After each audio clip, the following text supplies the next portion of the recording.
Putin forces troops to attack in a deadly winter. Is this the most costly gamble of the war? As temperatures plunge far below freezing, Russia has intensified its military operations across multiple fronts in Ukraine, ordering fresh assaults in conditions many soldiers describe as worse than the enemy itself.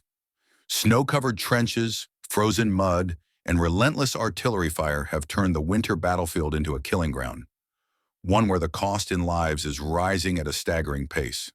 Despite the brutal weather, Russian units have reportedly been pushed to advance with little pause.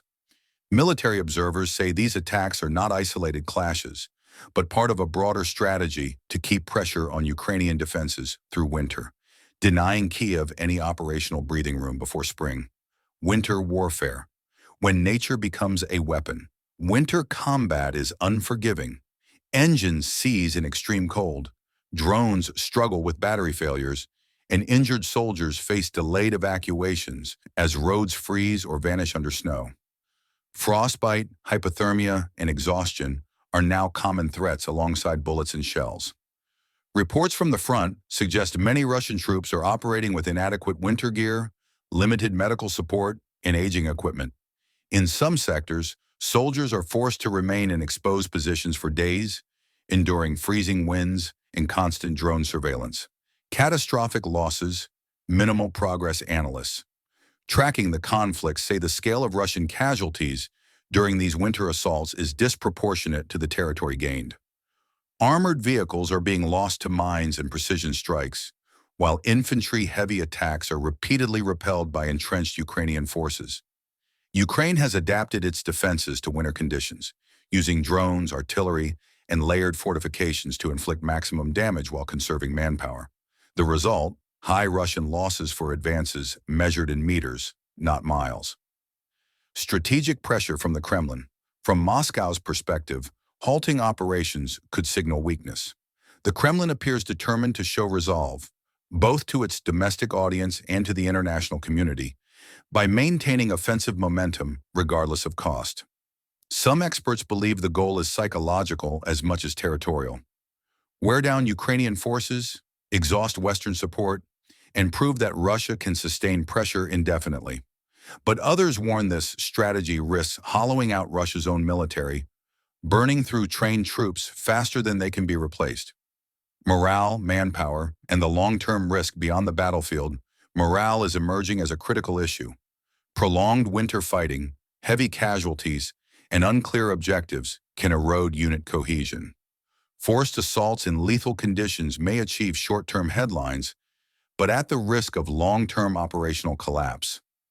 For Ukraine, the winter is also deadly, but defensive warfare in familiar terrain has allowed it to turn Russia's urgency into a liability. The defining question: is this relentless winter offensive a calculated show of strength, or a desperate decision that sacrifices thousands for symbolic gains? As the cold deepens and the fighting rages on, one thing is clear: winter is no longer just a season in this war. It has become a weapon, and the human cost of using it is catastrophic. He cased for a calculated show of strength. From the Kremlin's point of view, the winter offensive isn't irrational. Momentum matters. Pausing major operations in winter could signal weakness to Ukraine, to NATO, and to Russia's own population.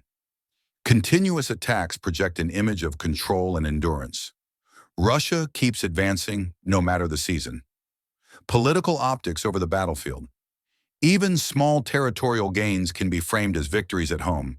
In authoritarian systems, perception often matters more than military efficiency. Holding or capturing a village can be sold as proof the war is on track. Pressure strategy. Moscow may believe relentless assaults will exhaust Ukraine faster, draining manpower, ammunition, and Western patience. The bet is that sustained pressure cracks Kiev before Russia itself breaks. Winter limits Ukrainian counteroffensives. Frozen ground restricts large-scale maneuver warfare. Russia may see winter as the moment to grind forward while Ukraine is forced into mostly defensive actions. In this framing, the losses are seen as acceptable costs for strategic signaling and long-term pressure. Why it looks increasingly like desperation? That said, the evidence increasingly points to a gamble that's bleeding out. Losses outweigh gains. Advances measured in hundreds of meters, sometimes less, are coming at the cost of thousands of casualties. That's not maneuver warfare, it's attrition bordering on self-destruction. Human wave tactics return. Repeated frontal assaults against fortified positions suggest limited tactical flexibility. When artillery, armor, and coordination fall short, manpower is used as the substitute and paid for in lives. Eroding combat effectiveness. Burning through trained troops in winter conditions weakens Russia's ability to conduct more decisive operations later. You can replace bodies faster than experience, but not without long-term damage. Morale collapse risk forced attacks in freezing conditions with minimal gains corrode morale fast. Soldiers may still advance, but belief in the mission erodes, and that's far harder to repair than equipment losses. Symbolism over strategy. When the primary goal becomes not stopping, rather than winning decisively, war turns performative. That's usually a warning sign. So what is it really? At the start, the winter offensive likely was a calculated show of strength, but as losses mount and gains shrink, it increasingly resembles a desperate attempt to justify previous sacrifices, doubling down because stopping would admit failure. In war, that's one of the most dangerous moments. The brutal reality. This winter offensive may not be designed to win the war, but to avoid losing face. And when symbolism outweighs strategy, it's soldiers, not generals, who pay the price. History is clear on one thing. Wars are rarely lost when an army stops advancing. They are lost when leadership refuses to stop, even when the cost becomes catastrophic. From Moscow's viewpoint, the winter offensive is framed as a deliberate and unavoidable strategic decision, not a reckless gamble. Russian officials and pro-Kremlin analysts argue that pausing operations during winter would give Ukraine time to regroup, rearm with Western weapons, and prepare fresh counteroffensives once conditions improve. The Kremlin maintains that constant pressure is essential. By attacking through winter, Russia aims to exhaust Ukrainian manpower, strain logistics, and reduce the effectiveness of Western military aid before it can decisively shift the balance on the battlefield. In this narrative, winter is not an obstacle, but an opportunity to test endurance and discipline. Russian state media also emphasizes strategic depth over speed. Even limited territorial advances are portrayed as meaningful, securing defensive buffers, supply routes, and tactically advantageous positions ahead of spring operations.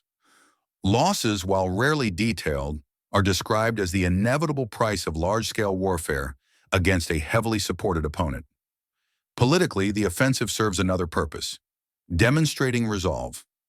Moscow argues that showing the ability to fight year-round sends a message to both Ukraine and NATO that Russia cannot be worn down by time, sanctions, or weather. In this framing, persistence itself becomes a weapon. Finally, Russian officials claim the offensive strengthens Russia's hand in any future negotiations. By maintaining battlefield initiative, even at high cost, the Kremlin believes it can dictate terms rather than accept compromises from a position of perceived weakness.